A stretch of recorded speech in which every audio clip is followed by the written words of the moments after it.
So according to kinetic theory of matter, the molecules in matter are in a constant state of motion. तो ये क्या बोलता है कि कोई भी मैटर का जो मॉलिक्यूल्स है वो हमेशा मोशन में रहता है, मतलब हमेशा कुछ ना कुछ काम कर रहा है, हमेशा मोशन में है, ठीक है, चाहे वो सॉलिड का हो या लिक्विड का हो, चाहे वो गैस का हो, सभी मैटर का मॉलिक्यूल्स हमेशा मोशन में है, कुछ ना कुछ वो मोशन कर रहा है, ठीक है।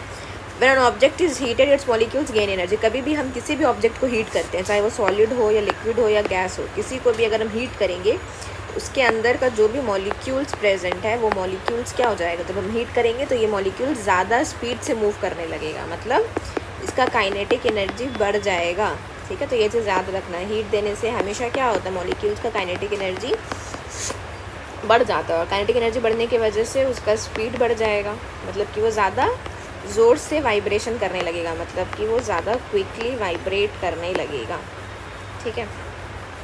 और ज़्यादा क्विकली वाइब्रेट करेगा तो क्या होगा, देखो अगर वो ज़्यादा हिलेगा तो उसको ज़्यादा स्पेस चाहिए, तो नीड मोर स्पेस, उसको क्या ज़्यादा स्पेस चाहिए, ज़्यादा स्पेस चाहिए मतलब क्या होगा कि वो एक्सपैंड करने का कोशिश करेगा, फैलने का कोशिश करेगा, ठीक है। तो वो जो है वो एक्सपैंड करने का कोशिश करेगा, ठीक है। तो हीट देने से काइनेटिक एनर्जी बढ़ता है, हीट देने से काइनेटिक एनर्जी बढ़ता है, काइनेटिक एनर्जी बढ़ने की वजह से उसका स्पीड बढ़ता है, स्पीड बढ़ने की वजह से ज़्यादा वाइब्रेशन होने लगता है, ज़्यादा वाइब्रेशन होने की वजह से उसको ज़्यादा स्पेस चाहिए, तभी तो वो वाइब्रेट अच्छे से कर पाएगा, स्पेस ज़्यादा चाहिए मतलब कि उसको एक्सपैंड होना है, ठीक है। चलो, heating an object increases the energy of particle, जो भी बताए कि हीट करने से कौन सा एनर्जी इंक्रीज़ होता है, काइनेटिक एनर्जी इंक्रीज़ हो जाता है, और कूल करने से क्या होता है, एनर्जी कम हो जाता है, मतलब कि काइनेटिक एनर्जी घट जाएगा, ठीक है। द इंक्रीज और decrease of energy results in heating और cooling of an object, change in energy being a change. हाँ, अब देखो, अब हम लोग देखेंगे कि कैसे करके चेंज होता है, ये पूरा बताया है यहाँ पर कि कैसे करके हम लोग स्टेट चेंज करते हैं, ठीक है। देखो ये है सॉलिड, और हम लोग जानते हैं कि सॉलिड के पास सबसे कम एनर्जी होता है, कल हम लोग पढ़े कि सॉलिड का एनर्जी सबसे कम होता है, उसके बाद फिर लिक्विड का होता है, उसके बाद फिर गैस का होता है ना।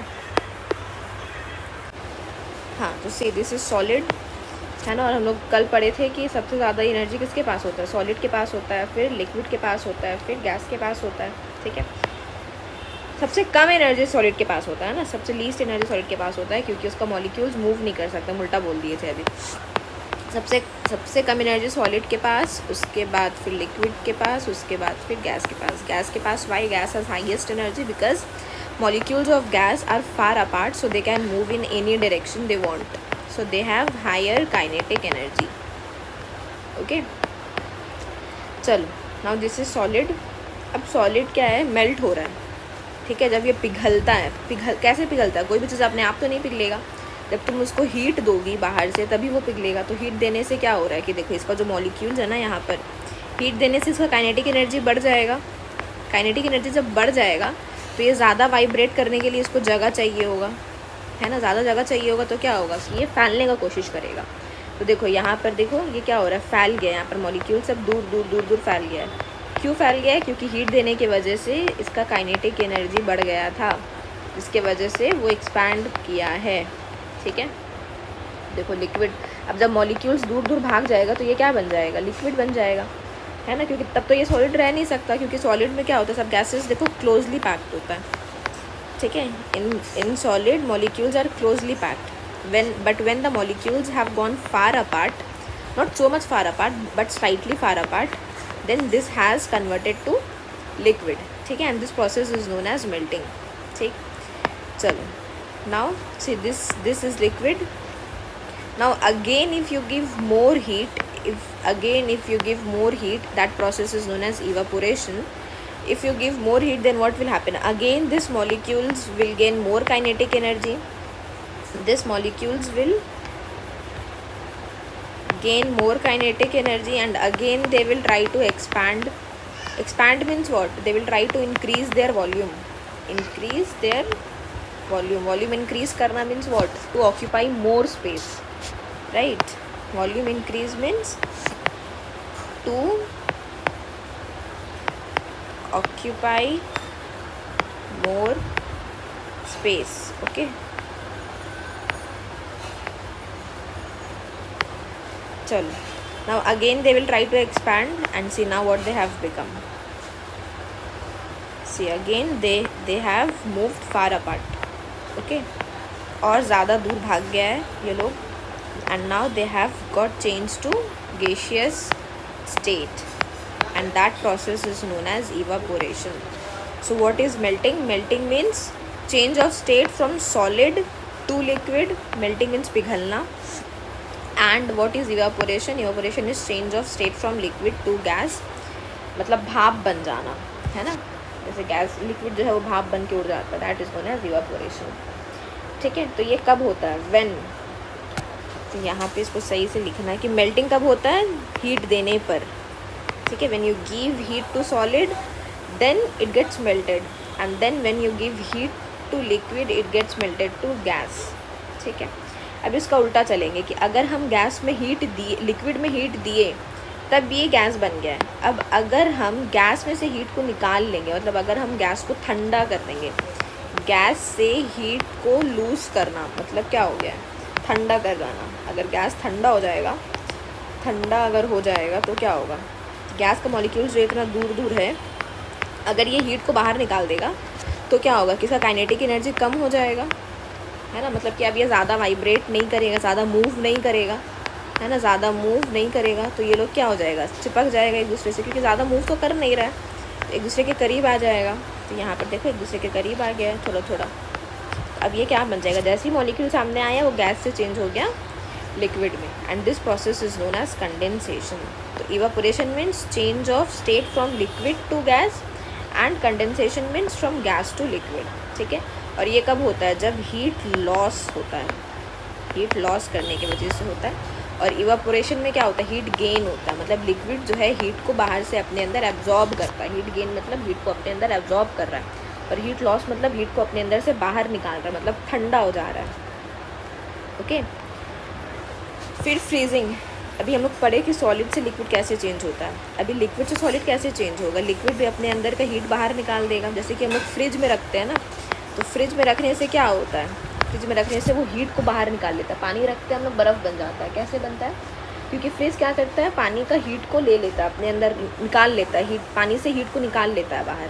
ठीक है, तो लिक्विड क्या करता है? अपना हीट को लॉस करता है ना. जैसे ही हीट लॉस हो जाएगा तो ये सब जो मॉलिक्यूल्स है, इसका मोशन जो है जितना हो रहा था, अभी उसका मोशन उतना नहीं करेगा, क्योंकि उतना एनर्जी तो नहीं है ना. अगर हीट लॉस हो गया है, उसमें से हीट बाहर निकल गया, ख़त्म हो गया हीट, तो उसका काइनेटिक एनर्जी भी कम हो जाएगा.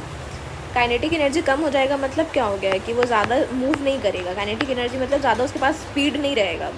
अब उसका स्पीड जो है वो कम हो गया, मतलब ज़्यादा मूव नहीं कर पाएगा वो, है ना. मतलब कि ज़्यादा मूव नहीं कर पाएगा वो, ज़्यादा मोशन उसका नहीं होगा, उसका मोशन भी कम हो जाएगा. तो अगर मोशन कम हो गया तो ये सब और चिपक जाएगा एक दूसरे से कि भाई हम लोग तो मूव कर ही नहीं रहे, तो आ जाओ एक साथ ही रह जाते हैं. तो ये सब क्या हो जाएगा? सब एक साथ आ जाएगा, ऐसे करके रिजिडली पैक्ड हो जाएगा और ये बन जाएगा सॉलिड. ठीक है, तो लिक्विड से सॉलिड बन गया on the process of freezing. तो फ्रीजिंग में क्या होता है? फ्रीजिंग में हीट का लॉस होता है और मेल्टिंग में हीट का गेन होता है. ठीक है, अच्छा, अभी there is one more process that is known as solid to gas. Solid से अचानक से गैस कैसे बन सकता है? सब्लिमेशन से. सब्लिमेशन एक ऐसा प्रोसेस है, देखो जनरली हम लोग क्या जानते हैं? जनरली हम लोग जानते हैं कि solid first converts to liquid and then liquid gets converted to gas. लेकिन एक ऐसा प्रोसेस भी होता है जिसमें सॉलिड सीधा गैस में चेंज हो जाता है. It does not require the liquid state, it directly gets change to gaseous state. ठीक है, and that process is known as sublimation. देखो ये सॉलिड का मॉलिक्यूल, सॉलिड का मॉलिक्यूल्स क्या हो जाएगा? अचानक से हीट बहुत ज़्यादा ले लिया बाहर से क्या करेगा? ये बाहर से हीट को गेन करेगा, बाहर से हीट को एब्जॉर्ब करेगा बोल सकते हैं. और एब्जॉर्ब करने के बाद क्या होगा? इसका मॉलिक्यूल्स का काइनेटिक एनर्जी बढ़ जाएगा, मतलब ये लोग दूर दूर भागने का कोशिश करेगा. ठीक है, दूर दूर भागने की कोशिश करेगा. तो देखो ये लोग इतना दूर दूर भाग गया है कि सॉलिड से सीधा गैस बन गया. ठीक है, जैसे कि कैम्फर, कपूर हम लोग रखते हैं ना, जो ठंडा में हम लोग विंटर में जो स्वेटर्स और जितना भी वुलन क्लोथ्स रखते हैं, उसमें हम लोग क्या करते हैं? कपूर डाल देते हैं ताकि वो वुलन क्लोथ में बदबू पैदा ना हो, है ना, वो फ्रेश रहे. इसलिए हम लोग उसमें कैम्फर डाल देते हैं. अब जब 1 साल के बाद जब खोलते हैं वही संदूक या जहाँ पर भी रखे हैं, तो क्या देखते हैं कि वो कैम्फर गायब हो चुका है ना, वैनिश हो गया है. क्यों? क्योंकि ये जो था ये कैम्फर सॉलिड था, सॉलिड 1 साल के बाद किस में चेंज हो गया, वो गैस में चेंज हो गया, ठीक है। अच्छा, तो sublimation process also requires gain of heat, right. अब इसको अपोजिट में क्या होता है, गैस से जब सॉलिड बनता है उसको बोलते हैं डिपोजिशन, ठीक है। जैसे कि ये गैस था, अब गैस में से क्या करेंगे हम, हीट को बाहर निकाल देंगे, ये जो है हीट को लॉस कर देगा, लॉस ऑफ हीट कर देगा। जब हीट लॉस हो गया है तो क्या हो जाएगा, काइनेटिक एनर्जी कम हो जाएगा मॉलिक्यूल्स का, मतलब कि ये ज़्यादा मोशन नहीं करेगा, है ना, मोशन कम हो जाएगा। तो ये सब का जब मोशन कम हो गया तो ये लोग सब आपस में चिपक जाएगा, जब ज़्यादा मूव ही नहीं कर रहा है तो एक साथ ही चिपक जाएगा, और एक साथ चिपकने के बाद ये बन गया है सॉलिड, ठीक है। इस प्रोसेस को बोलते हैं deposition. So now we have learned 3 processes. Sublimation means solid to gas, deposition means gas to solid. Sublimation requires heat means gains heat, plus H means heat का गेन हुआ है, प्लस हुआ है, हीट को absorb किया अपने अंदर। और डिपोजिशन में हीट का लॉस होता है, मतलब गैस जो है अपने अंदर से हीट को बाहर निकाल देगा, तब वो सॉलिड बन जाएगा, okay. Then solid to liquid, the process is known as melting. Melting भी कब होता है, जब हीट को गेन करता है। कौन गेन करेगा, लिक्विड गेन करेगा या सॉलिड गेन करेगा, सॉलिड चेंज हो रहा है ना लिक्विड में, तो जाहिर सी बात है सॉलिड ही गेन करेगा, ओके। देन फ्रीजिंग, फ्रीजिंग में क्या होता है, लिक्विड टू सॉलिड, मतलब लिक्विड चेंज हो रहा है सॉलिड में, तो इसमें क्या करता है, यहाँ पर हीट का लॉस होता है। जहाँ पर भी ठंडा होने वाला चीज़ होगा वहाँ पर हीट का लॉस होगा, है ना।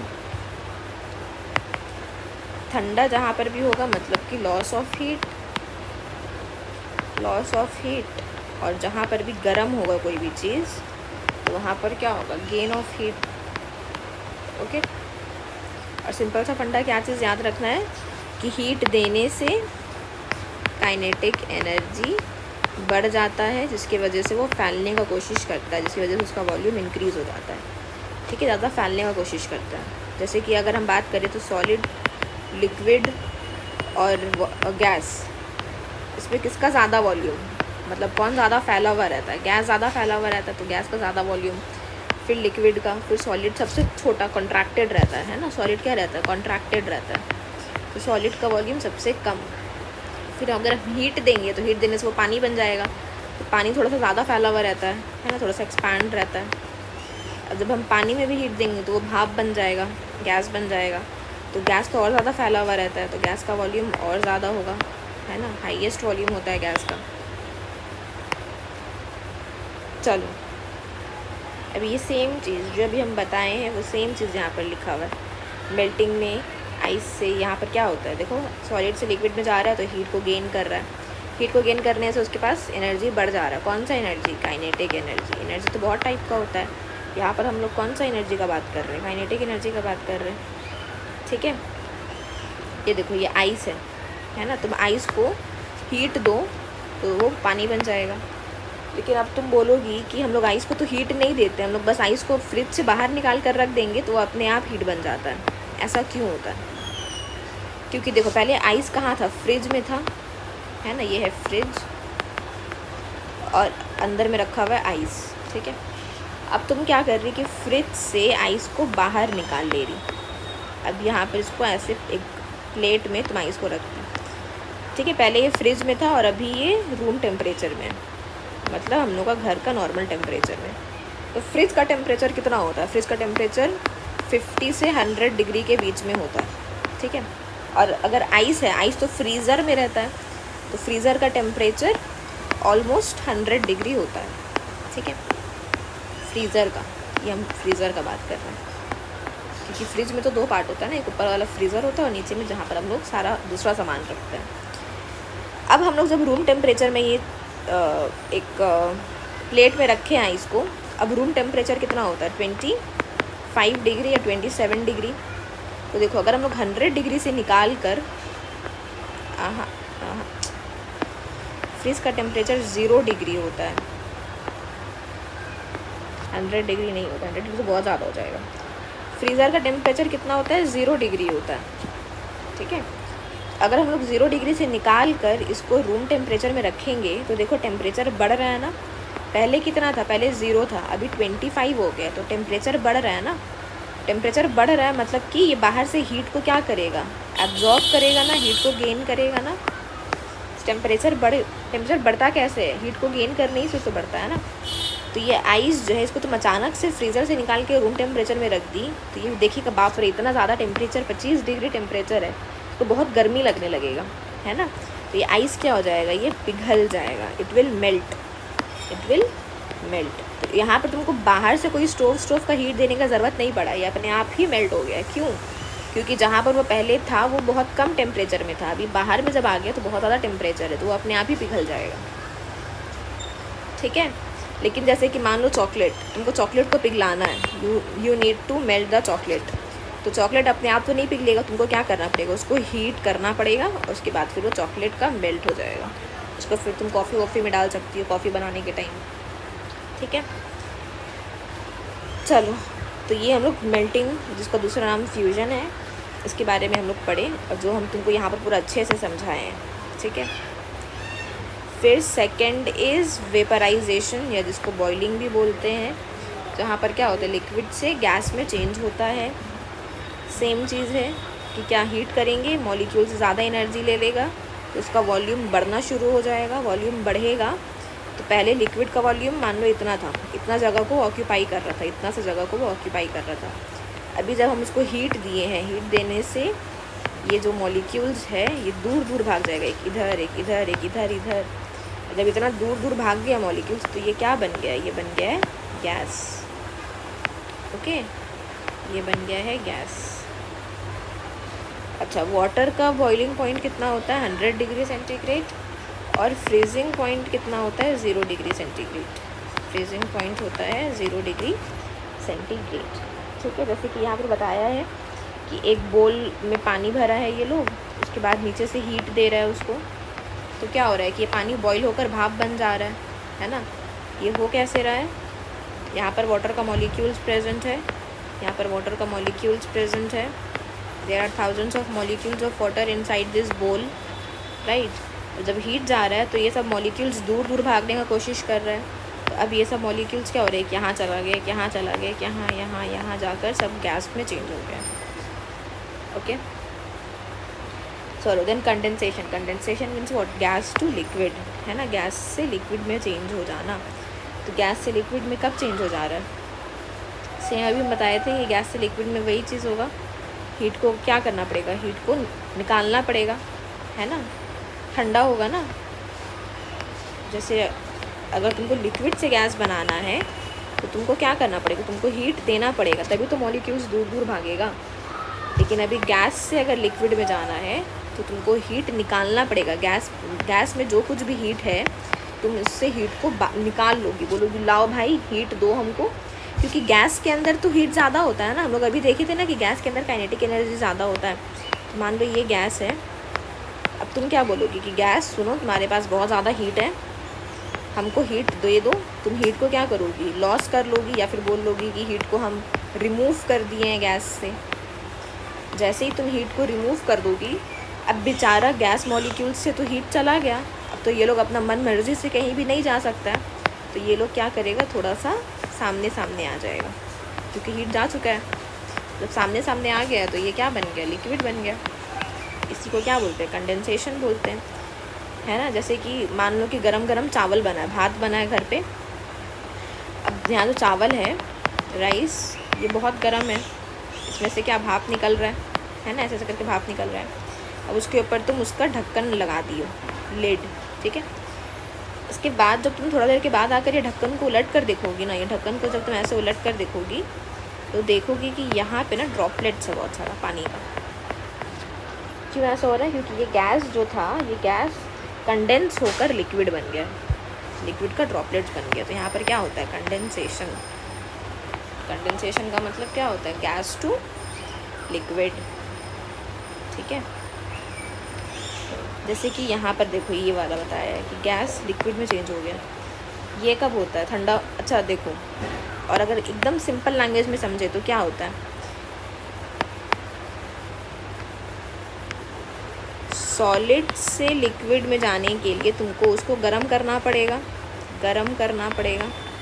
गर्म करना को इंग्लिश में क्या बोलेंगे, हीट देना पड़ेगा, हीट गिवन, ठीक है। लिक्विड से गैस में जाने के लिए भी सेम चीज़, हीट देना पड़ेगा, लेकिन उल्टा जाने के लिए तुमको हीट निकालना पड़ेगा। हीट निकालना पड़ेगा मतलब उल्टा जाने के लिए तुमको ठंडा करना पड़ेगा उस चीज़ को, है ना। चलो ये वाला चीज़ को नोट कर लेना। अभी आ जाओ इसका ये, to show that water vapour condenses to form water droplets. ये क्या किया है, एक बोल में वाटर ड्रॉपलेट्स, बहुत सारा आइस लिया है। जैसे कि इसको तुम छोड़ दो, तुम नॉर्मल एग्जांपल समझो कि एक ठंडा पानी तुम फ्रिज का निकाली, ठीक है, एक ठंडा पानी है ये, एकदम चिल्ड, उसमें आइस जमा हुआ है, ठीक है। अब थोड़ा देर के बाद क्या होगा, तुम देखोगे कि बाहर में ना ऐसे ऐसे ऐसे करके थोड़ा सा पानी निकल जाएगा। इसीलिए बोलते हैं ना ठंडा पानी पलंग में मत रखो, ये तो पूरा पलंग भीग जाएगा। क्यों? क्योंकि यहाँ से जो पानी का ड्रॉपलेट्स है ये फिर नीचे गिरते जाएगा पलंग पे, है ना। तो ये ड्रॉपलेट्स पानी का आया कहाँ से, ये ड्रॉपलेट्स पानी का आया कहाँ से? क्योंकि ये जो आइस था, आइस से भाप निकलता है ना, आइस से भी वेपर निकलता है ना, वाटर वेपर निकलता है ना। तो ये जो वाटर वेपर है ये ठंडा होने पर क्या बन जाएगा, ये बन जाएगा लिक्विड। तो यहाँ से जो इसमें से जो वाटर वेपर निकल रहा है, यही वाटर वेपर ये सब लिक्विड बन जा रहा है, ठीक है। इसी को क्या बोलेंगे, गैस टू लिक्विड हो जा रहा है, मतलब कि कंडेंस हो जा रहा है, कंडेंसेशन। दो एग्जाम्पल कंडेंसेशन का हो गया, एक ये ठंडा पानी का बॉटल वाला जिसको तुम्हारे बुक में ये बीकर का एग्जाम्पल देकर समझाया है सेम चीज़ को, और एक वो बताए थे जिसमें चावल वाला बताए, है ना, कि चावल है, गरम गरम चावल उतरा है, उसका ढक्कन में देखना क्या होता है, वो जो वहाँ चावल का जब भाप जा रहा है, क्योंकि चावल गर्म है ना, तो भाप निकलेगा, उसमें से वाटर वेपर निकलेगा, तो वाटर वेपर लिड के ऊपर जाकर वाटर का ड्रॉपलेट्स बना देता है। वहाँ पर भी क्या होता है, कंडेंसेशन होता है, ठीक है। चलो नेक्स्ट है फ्रीजिंग। फ्रीजिंग मतलब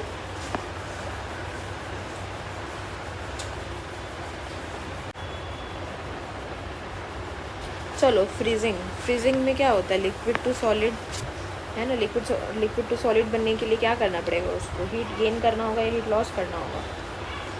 हीट को एक सेकेंड,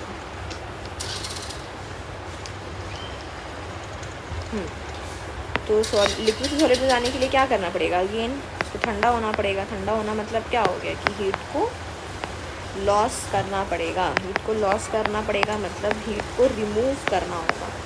हीट को रिमूव करना होगा मतलब हीट को बाहर निकालना होगा, है ना। लिक्विड से हीट को बाहर निकालेंगे। अभी लिक्विड में क्या है कि हीट जो है, मॉलिक्यूल्स जो है ये इधर इधर है ना, थोड़ा दूर दूर है। अगर इसमें से हीट को बाहर निकाल देंगे हम, अब हीट बाहर कैसे निकलेगा, हम नहीं निकाल सकते उसको, चुन चुन के हम नहीं निकाल सकते। हम क्या करेंगे, चुपचाप उसको फ्रिज में रख देंगे। फ्रिज क्या करेगा, लिक्विड से हीट को बाहर निकाल लेगा, ठीक है। जब हीट चला गया तो ये बेचारा लोग क्या हो जाएगा, सामने आ जाएगा थोड़ा। जब मॉलिक्यूल सामने आ जाता है तो ये किस में चेंज हो गया, अब ये सॉलिड में चेंज हो गया, पहले लिक्विड था। इसका एग्जांपल क्या हो जाएगा कि पानी था, फ्रिज में डालने के बाद ये आइस बन गया, ठीक है। चलो तो यहाँ पर हीट अगर हम निकाल लेंगे तो हीट निकालने से क्या होता है, मॉलिक्यूल्स का काइनेटिक एनर्जी कम हो जाता है। हीट देने से अगर हम हीट दे रहे हैं तो उसमें क्या होगा, काइनेटिक एनर्जी ऑफ मॉलिक्यूल्स बढ़ जाता है। और अगर हम हीट को रिमूव कर रहे हैं तो क्या होगा, काइनेटिक एनर्जी घट जाएगा, ठीक है। काइनेटिक एनर्जी घट जाएगा तो वो सामने आ जाएगा, दूसरे के क्लोज में आ जाएगा। comes closer to each other, comes closer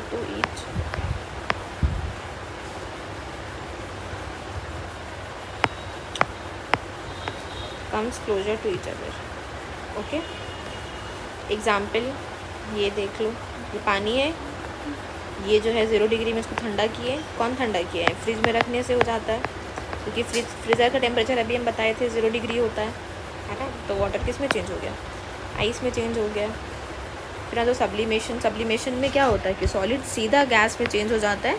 यहाँ पर लिक्विड बनने का ज़रूरत नहीं पड़ता उसको। जैसे कि ड्राई आइस क्या होता है, अगर तुम ऑनलाइन आइसक्रीम ऑर्डर करोगी तो with ice cream they give dry ice keeps the ice cream cold. नहीं तो फिर लाते तो आइसक्रीम पिघल जाएगा, है ना। तो in order to keep the ice cream cold they keep ice cream with dry ice. And then camphor, we put this camphor in our woolen clothes.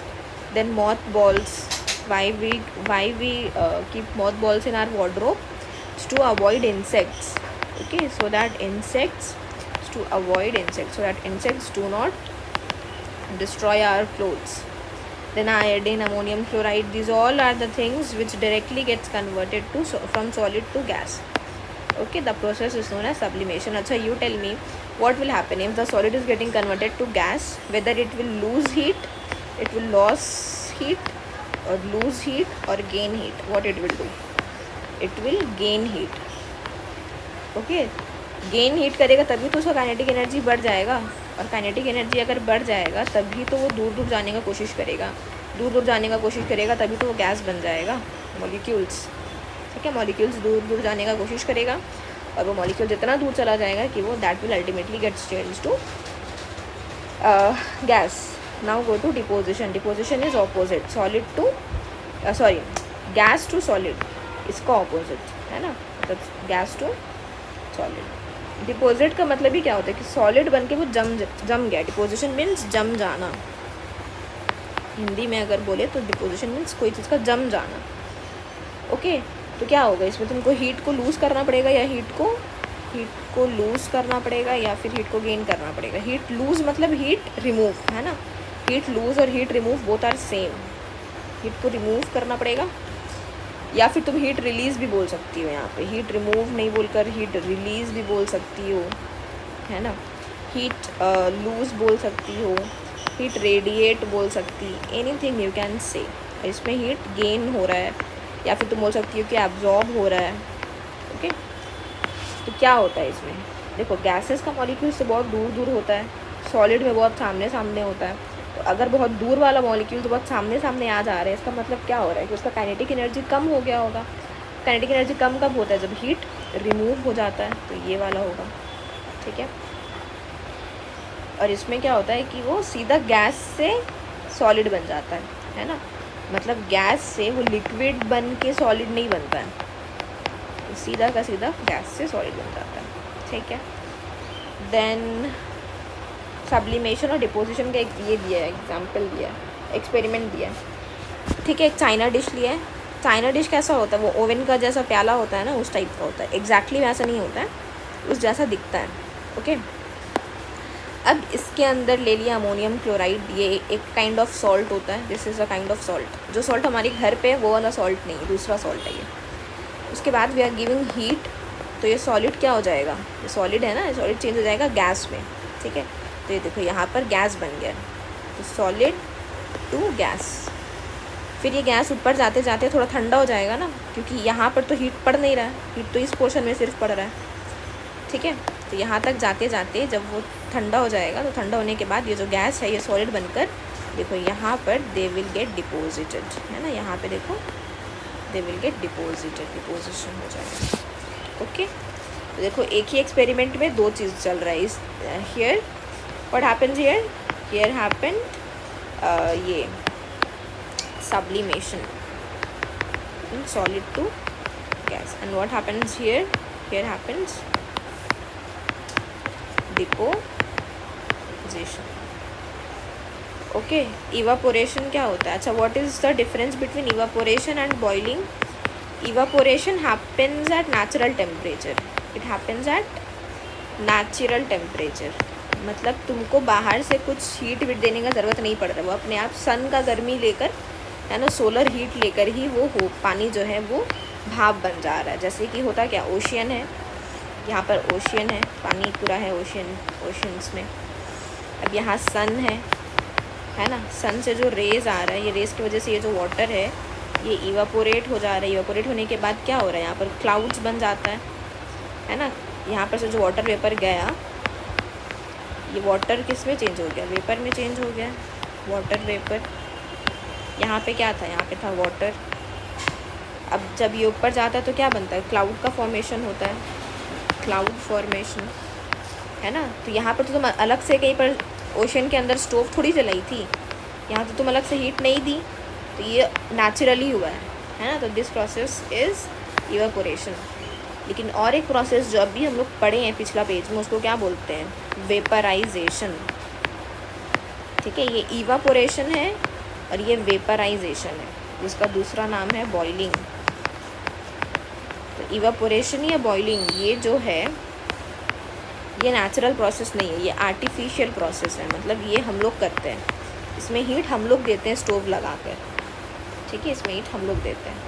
ये कपड़ा जो बाहर में सूखता है, तो ये बाहर में जो कपड़ा सूख रहा है ये तो अपने आप सूख रहा है, हम लोग तो पंखा नहीं चल रहे। तो इसका जो इस कपड़ा का जो पानी रहता है, ये पानी तो अपने आप सन के प्रेजेंस पे जो इसका पानी है कपड़ा का, ये वेपर बन के उड़ जाता है। तो ये भी क्या हो गया? इवापोरेशन हो गया। ठीक है, वाटर से, देखो यहाँ पे लिखा है वाटर से वाटर वेपर में चेंज हो जाना। ठीक है, नेक्स्ट डिफरेंस बिटवीन वेपराइजेशन और इवापोरेशन जो भी हम बता रहे थे कि इवापोरेशन जो है हर टेम्परेचर पे होता है। हर टेम्परेचर पे होता है मतलब हम लोग को बाहर से कोई टेम्परेचर देने का ज़रूरत नहीं है। अगर तुम कोई पहाड़ी एरिया में रह रही हो, if you are living in a hilly area, जैसे कि कश्मीर हो गया, दार्जिलिंग हो गया, अगर तुम ये सब जगह में रह रही हो, तभी भी तो तुम्हारा कपड़ा सूखेगा ना, तभी भी तो वहाँ पर इवापोरेशन होगा। और अगर तुम बहुत गर्म जगह पे रह रही हो, let's say you are living in Rajasthan, तो राजस्थान में भी तो तुम्हारा कपड़ा सूखेगा, राजस्थान में भी तो इवापोरेशन होगा। इवापोरेशन हर जगह पर ही होता है। हर जगह पर होता है का मतलब क्या है कि हर टेम्परेचर पे होता है, लेकिन बॉइलिंग हर जगह पर नहीं होता है। ये वेपराइजेशन का दूसरा नाम क्या है? वेपराइजेशन का दूसरा नाम है बॉइलिंग। बॉइलिंग ऐसा थोड़ी है कि तुम पानी को अपने रूम में रख दी और पानी अपने आप उबल रहा है, ऐसा तो नहीं होता है। पानी को तुमको स्टोव में चलाना पड़ेगा, और स्टोव में चलाने के बाद तुमको थोड़ा देर वेट करना पड़ेगा कि जब उसका टेम्परेचर 100 डिग्री तक पहुंच गया है, तब जाके वो बॉईल होना शुरू होता है। तो बॉइलिंग हर टेम्परेचर पे नहीं होता है, बॉइलिंग एक फिक्स टेम्परेचर पे होता है, एंड दैट इज़ हर के लिए अलग अलग होगा। जैसे कि वाटर कब बॉईल होता है? वाटर बॉईल होता है 100 डिग्री सेंटीग्रेड पे। मिल्क अलग पे बॉईल होता होगा, ये मान लो 110 पे बॉईल होता होगा। सबका 110 एग्जैक्टली हम नहीं, एक एग्जाम्पल देकर बता रहे हैं। ठीक है, लेकिन वाटर को तुमको याद रखना है कि boiling point of water is 100। ठीक है, कोई दूसरा चीज़, कोई और शरबत है, कोई भी लिक्विड है, उसका अलग बॉइलिंग पॉइंट होगा। तो हर लिक्विड का अलग अलग बॉइलिंग पॉइंट होता है। ठीक है, बॉइलिंग पॉइंट मतलब क्या? बॉइलिंग पॉइंट मतलब वो टेम्परेचर जब वो बॉईल करना शुरू हो जाता है। बॉइलिंग पॉइंट, ठीक है, द टेम्परेचर एट विच, लिख लो द टेम्परेचर। अब ये PT मत लिख देना, यहाँ पे पॉइंट लिखना, POINT। द टेम्परेचर एट विच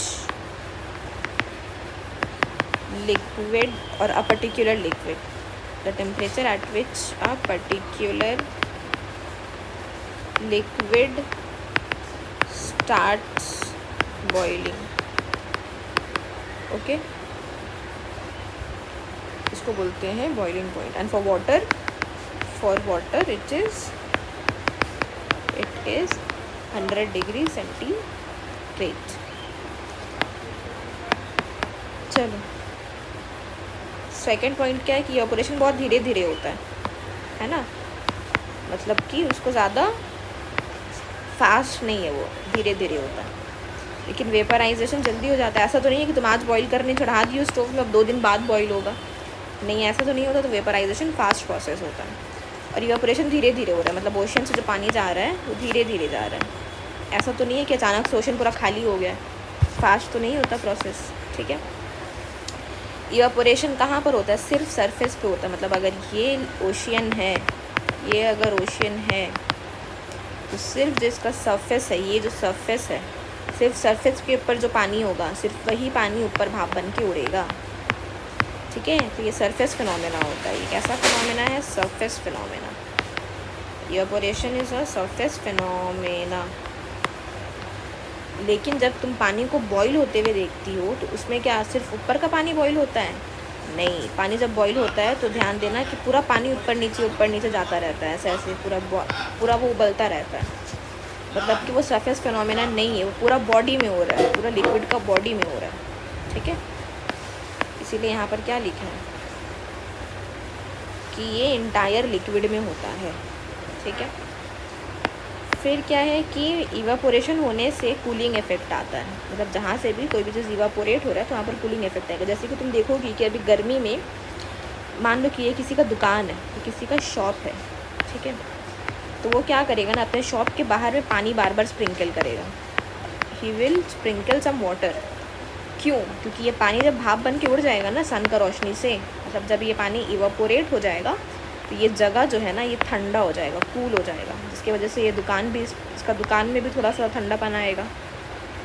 ठीक है, तो इवापोरेशन होने से कूलिंग इफेक्ट होता है। ठीक है, जैसे कि हम लोग अभी पढ़े थे ट्रांसपीरेशन, इससे पहले वाला चैप्टर बायो में हम लोग पढ़े ना ट्रांसपीरेशन। तो ट्रांसपीरेशन में क्या होता है कि ये जो लिक्विड के लीव्स के ऊपर ये जो वाटर ड्रॉपलेट्स बन जाता है, ये वाटर ड्रॉपलेट्स क्या होता है, इवापोरेट होता है। जब ये इवापोरेट होता है तो क्या होगा कि ये लीव्स को ठंडा कर देगा, मतलब पूरा प्लांट को ये धीरे धीरे करके ठंडा करेगा, क्योंकि जहाँ जहाँ पर लीव्स ट्रांसपीरेशन कर रहा है सारा लीव्स ही अल्टीमेटली क्या होगा, ठंडा हो जाएगा। तो ट्रांसपीरेशन में भी क्या होता है, इवापोरेशन ही तो होता है ना वाटर ड्रॉपलेट्स का। ठीक है, तो इवापोरेशन प्रोड्यूसेस कूलिंग इफेक्ट। लेकिन ऐसा बॉइलिंग में नहीं होता है ना। तुम अगर पानी को बॉईल की तो जो खौला हुआ पानी होगा, जो बॉइल्ड वाटर होगा, वो क्या तुमको ठंडा दिखेगा, ठंडा लगेगा? नहीं, तो वो हीट होगा। तो बॉइलिंग करने से, वेपराइजेशन करने से does not produce any cooling effect. ठीक है, और फिर ये जो है इसका सम कैरेक्टरिस्टिक्स, मतलब अगर हम इसको दे सकते हैं कि right differences between solid, liquid और गैस, तो ये तुमको ये वाला चार्ट ही बनाकर लिखना है। तो सॉलिड का शेप फिक्स होता है, साइज़ फिक्स होता है। लिक्विड का कोई शेप और साइज़ नहीं होता है, उसको तुम जिसमें डाल दो वो उसका शेप ले लेगा, जिस भी कंटेनर में डाल दो वो उस कंटेनर का शेप ले लेगा। गैस का भी कोई फिक्स शेप नहीं होता, अगर तुम उसको बलून में डालो तो बलून का शेप ले लेगा, साइकिल का टायर में डालो तो साइकिल का टायर का शेप ले लेगा, है ना। एक बॉटल में डाल दो तो बॉटल का शेप ले लेगा, किसी में भी डाल दो वो उसका ही शेप ले लेगा। ठीक है, और क्या है कि लिक्विड का सॉलिड का जो वॉल्यूम होता है, सॉलिड का वॉल्यूम कांस्टेंट होता है। मतलब कि मान लो तुम्हारा बुक जितना बड़ा है वो उतना ही बड़ा रहेगा, वो अचानक से छोटा या बड़ा नहीं हो जाएगा, है ना। तो हर सॉलिड का अपना डेफिनाइट वॉल्यूम होता है। डेफिनाइट मतलब फिक्स्ड वॉल्यूम होता है। लिक्विड का भी डेफिनाइट वॉल्यूम होता है, ये हम बताए थे। अगर 1 लीटर पानी है तो 1 लीटर ही रहेगा। ऐसा नहीं है कि तुम उसको किसी और में डाल दी तो अचानक से पानी बढ़ गया है या पानी घट गया है, ऐसा नहीं होता। लेकिन गैस का कोई डेफिनाइट वॉल्यूम नहीं होता। गैस बहुत ज़्यादा एक्सपैंड करता है, उसको अगर उसको तुम जितना बड़ा रूम में डाल दो वो उतना ज़्यादा फैलेगा। मतलब कि वो वॉल्यूम का मतलब क्या होता है कि वो कितना जगह को ऑक्यूपाई कर रहा है। तो गैस का कोई फिक्स नहीं है, उसको तुम जितना जगह दो उतना जगह को ऑक्यूपाई कर लेगा। ठीक है, अच्छा, फ्लोइंग एबिलिटी, तुम लोग जानते हैं कि लिक्विड फ्लो नहीं कर सकता है, लेकिन सॉलिड फ्लो नहीं कर सकता है, लेकिन लिक्विड और गैस फ्लो कर सकता है। इसका रीज़न भी हम लोग देखे थे कि क्या रीज़न था कि लिक्विड और गैस में जो मॉलिक्यूल्स होता है वो एक दूसरे के ऊपर क्या कर लेता है, स्लाइड कर लेता है। Molecules of liquid and gas can slide over, तो इसलिए लिक्विड और गैस जो है ये फ्लो कर सकता है। लेकिन सॉलिड में क्या होता है कि इसका जो मॉलिक्यूल्स है, इसका मॉलिक्यूल्स एकदम टाइटली पैक्ड होता है, तो ये एक दूसरे के ऊपर स्लाइड नहीं कर सकता है। स्लाइड नहीं कर सकता तो सॉलिड का मॉलिक्यूल्स जो है वो फ्लो नहीं कर सकता है। ठीक है, सॉलिड को हम कंप्रेस नहीं कर सकते हैं, है ना, क्योंकि ऑलरेडी वो लोग कंप्रेस रहता है, और कितना कंप्रेस होगा। ठीक, और लिक्विड को भी हम लोग कंप्रेस नहीं कर सकते हैं। लिक्विड में जगह होता है, मॉलिक्यूल्स के बीच में जगह होता है अच्छा खासा, लेकिन फिर भी हम लोग लिक्विड को कंप्रेस नहीं कर सकते हैं। ठीक है, लेकिन गैस को हम लोग ईजिली कंप्रेस कर सकते हैं। तुम चाहो तो तुम्हारे रूम में जितना भी गैस है सब को तुम एक छोटा सा डब्बा में कंप्रेस करके रख सकती हो। ठीक है, क्योंकि gas can be easily compressed. ठीक, अच्छा, फिर काइनेटिक एनर्जी सॉलिड का सबसे कम, लिक्विड का उससे ज़्यादा, और गैसेस का उससे भी ज़्यादा, हाईएस्ट। एग्जाम्पल्स दिया हुआ है। ठीक है, चलो, now test yourself. Particles of dash matter possess least amount of kinetic energy. तो least amount of kinetic energy किसके पास होता है, solid. Then particles of dash matter possess highest amount of kinetic energy, gases.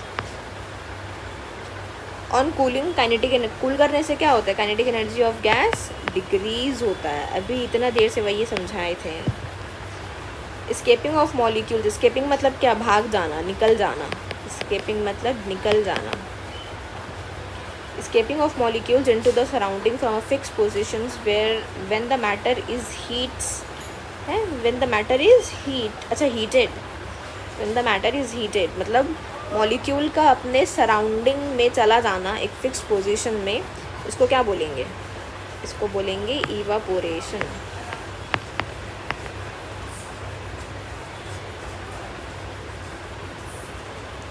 अच्छा एक second, इसको हम लोग इवापोरेशन तो लिखते हैं, लेकिन तुम नंबर 5 का क्वेश्चन देखो, इसे भी सेम क्वेश्चन दिया है, escaping of molecules from only surface. तो अभी हम लोग देखे थे कि इवापोरेशन सरफेस फिनोमेना होता है, तो इसलिए इसको हम लोग इवापोरेशन लिखेंगे और इसको हम लोग वेपराइजेशन लिख देंगे।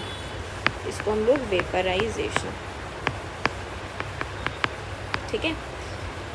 तो इसमें क्या लिखा था? एस्केपिंग ऑफ मॉलिक्यूल मतलब मॉलिक्यूल्स का भाग जाना, कहाँ? सराउंडिंग में। सराउंडिंग मतलब एटमॉस्फेयर में बाहर निकल जाना, हवा में उड़ जाना, ठीक है, उसको हीट करने पर। तो इसको क्या बोलते हैं? वेपराइजेशन। और इसमें सिर्फ सरफेस लिखा हुआ था, तो सरफेस में क्या होता है? सिर्फ एवापोरेशन होता है। अभी एग्जाम्पल बताए थे कि ये ओशन है, ओशन का सरफेस से ही सिर्फ क्या होता है?